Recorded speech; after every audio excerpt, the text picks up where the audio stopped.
Hello grade 7 learners and welcome back to my YouTube channel. So kung bago ka pa lang sa channel ko, huwag mo kalimutan mag-subscribe at hit mo na yung post notification bell para updated ka every time na magpo-post ako ng bagong video. So pag-aaralan natin ngayon yung tungkol sa addition of polynomials. So when you say polynomials, it is an expression consisting of one term kapag siya ay monomial, two terms kapag siya ay binomial, 3 terms for trinomial, and other polynomials consisting of 4 or more terms. So, i-add natin. So, there are steps that we need to follow in adding polynomials. So, pwede din tayong gumamit ng dalawang method. It can be horizontal method or vertical method. So, for now, ang gagamitin natin ay vertical method for convenience. So, ito lang yung mga steps na dapat nyong tandaan. First step, kailangan ma-identify natin yung mga like terms. So, when we say like terms or similar terms, kailangan pareha sila ng variable and exponent. So, no matter na magkakaiba yung kanilang coefficient.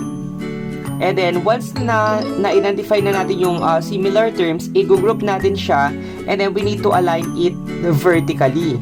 And then, we need to finalize our answer. So, sana ay masundan nyo yung ating steps and then we are going to solve this problem. Okay? So, let's start. So, i-add natin yung 5x to the 4th minus 3x squared plus 4 sa 6x cubed minus 4x squared minus 7. So, trinomial plus trinomial. So, again, kailangan nating ma-identify yung ating mga like terms. So, i-align ko na rin siya vertically but we will be starting with the highest exponent. So, yung pinaka-highest exponent natin ay yung 4. So, to the 4th power. So, therefore, mag-start tayo dito sa unang given na polynomial. So, 5x to the 4th. Kaso, wala siyang katulad dito sa kabilang polynomials or wala siyang ka-similar term. So, just leave it there. Then proceed na tayo doon sa may cube. So, dito ay meron siyang 6x cubed. So, of course, hindi siya katapat ni 5x to the 4th. Dito natin siya ilalagay.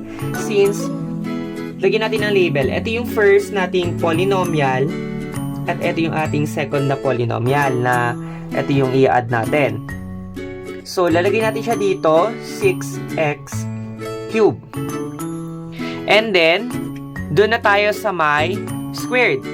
So, lalagyan natin dito, negative 3x squared. At ang kasimilar niya dito ay negative 4x squared. Okay? And then, we have here positive 4. So, we have here our constant term and negative 7. So, inalayin na natin siya vertically wherein ang katapat niya or ang kanyang ka-align ay yung kanyang ka-similar term. Okay? And then, pwede na tayong mag-add. So, yung mga walang katapat or walang ka-similar term, just bring down. Then, bring down natin yung 6x cubed. And then negative, so we just add the coefficient and then i-copy natin yung variable with its corresponding exponent. So negative 3 minus 4 is like sign add, then capitalize nyo, we have negative 7. Then copyahin lang natin yung x squared. And then positive 4 minus 7 or negative 7 plus 4, we have here negative 3. So lang natin ang sign to since positive, so lalagyan natin siya ng plus. So, therefore, the sum is 5x to the 4th plus 6x cubed minus 7x squared minus 3. Okay, so let's have another example. So, let us say we have negative 7x cubed y plus 4x squared y squared minus 2. And then, we are going to add it sa 4x cubed y plus 1 minus 8x squared y squared. So, ayan. So, dalawang variables na yung given which are x and y. So, wag malilito dyan. So, we will be starting with the highest exponent since dalawa yung variable. So, ang gagawin nating basis ay yung x. So, dito tayo sa may x cube. So, we have here, so this will be our first polynomial and then this will be our second polynomial. So, we have here negative 7x cube y. So, ang ating basis para masabing similar term, kailangan x cube y din yung sa kabilang polynomial. At ito yun, 4x cube y. So, tapat natin, positive 4x cube y. And then, cube, doon naman tayo sa squared. So, ito naman. So, positive or plus 4x squared y squared.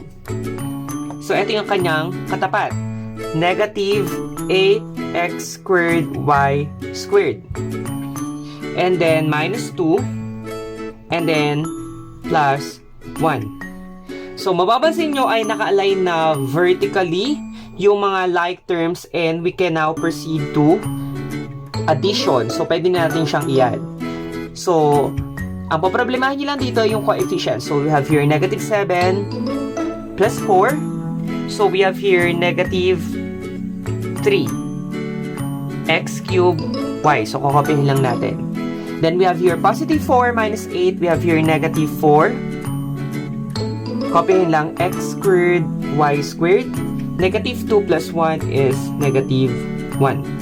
So, the result is negative 3x cubed y minus 4x squared y squared minus 1. So, let's have another example. So, for our third example, we have 5 plus 24 y cubed minus 7y squared. And it will be added to negative 6y cubed plus 7y squared plus 5. Yan. So, yan yung ating given again. So, this will be our first polynomial and second polynomial. So, mag-start tayo sa pinaka-highest degree. So, which is yung 24y cubed. So, ito yung kanyang ka-similar term. So, we have here negative 6y cubed. Next, y squared na tayo. So, we have here negative 7y squared. And then, we have here positive 7y squared. And then, we have here positive 5 for our constant. And we have here positive 5. And then, add na natin. So, 24 minus 6. So, we have here 18. Kopyahin natin y cubed. Negative 7y squared plus 7y squared is 0. So, cancel na to. And then, 5 plus 5 is 10. So, pwede natin siyang itabi. So, the sum is 18y cubed plus 10. Fourth example, 2x to the 5th minus 6x cubed minus 12x squared minus 4 plus negative 11x to the 5th plus 8x plus 2x squared plus 6. Yeah, so this will be our last example. So this will be our first polynomial and second polynomial. Again, mag-start tayo dun sa may highest degree, which is yung 5. So we have here 2x to the 5th. So dito sa kabilang polynomial, ang kanyang ka-similar term ay negative 11x to the 5th. And then, dun na tayo sa may to the 4th. So eto ay wala. Ito ay wala din. And then, dun na tayo sa may cube. So we have here negative 6x cubed. So ito naman ay walang cube. So maglalagay tayo dito ng space. And then, negative 12x squared. So ang katapat niya ay itong 2x squared.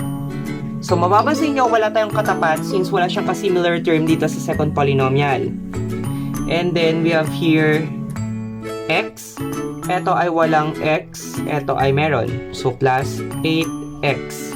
So, wala naman siyang katapat doon sa taas. Wala siyang ka-align doon sa taas kasi wala siyang ka-similar term dito na x lang. And then we have here the constant negative 4 and positive 6. And then let's add. So, 2 minus 11, we have here negative 9. Copyhin x to the 5th. Bring down negative 6x cubed. And then negative 12 plus 2 is negative 10x squared. Then bring down 8x. And negative 4 plus 6 is positive 2. So therefore, the sum is negative 9x to the 5th minus 6x cubed minus 10x squared plus 8x plus 2. So that concludes our lesson for today about addition of polynomials. Again, so you need to remember the steps. First, you need to identify the similar terms.